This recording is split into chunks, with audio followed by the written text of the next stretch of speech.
Eu acho que é uma hipótese interessante, mas eu concordo principalmente com a primeira parte, aquela que diz respeito a... Eu concordo com o fato de que talvez haja uma desmontagem dessa ideia romântica da interioridade.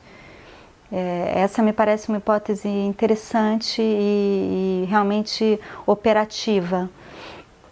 Em relação à culpa e sua substituição pela vergonha, eu não estou segura.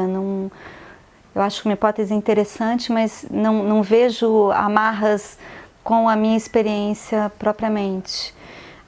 Acho que essa destruição da interioridade, ou essa abertura da interioridade para uma certa posição de se colocar em fluxo com o outro e com o mundo, é uma chave interessante e importante para a gente pensar a subjetividade hoje.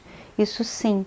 Isso me faz pensar no trabalho de uma artista contemporânea brasileira que se chama Eleonora Fabião, que é uma performer que fez um trabalho recente, realizado em 2014 e 2015, no qual ela pediu a amigos próximos que lhe dessem um espelho seu de uso pessoal.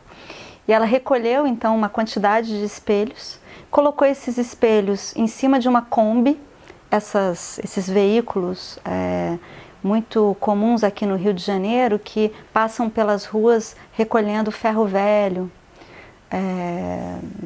eletrodomésticos quebrados e coisas assim.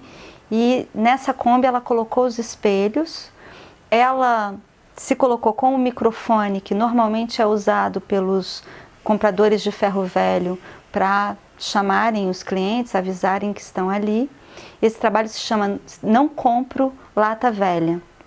E ela sai pela rua, pelos bairros do Cosme Velho e de Laranjeiras, no Rio de Janeiro, gritando que ela não compra lata velha e vai passeando pelas ruas com aqueles espelhos todos espalhados que estão refletindo o mundo, né, e as pessoas, e ela para na frente de algum prédio, chama as pessoas para virem ouvi-la, e então ela faz uma leitura de vários poemas de poetas como Haroldo de Campos, Arnaldo Antunes e outros, né?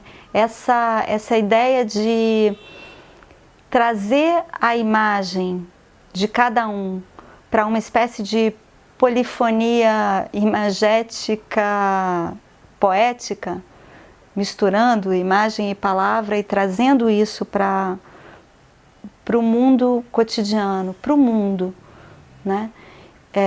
Retirando esses espelhos daqueles espaços de interioridade no qual eles se encontravam em casa, para apresentá-los para outra pessoa, para uma pessoa que não conhece aquelas pessoas que possuem esses espelhos e que não tem acesso à imagem dessas pessoas, mas que vão ter outras imagens, reflexos de si mesmas e de outros no espaço urbano, né? Esse espaço de passagem, esse espaço de encontro, de transição entre um e outro. Eu acho que um trabalho como esse mostra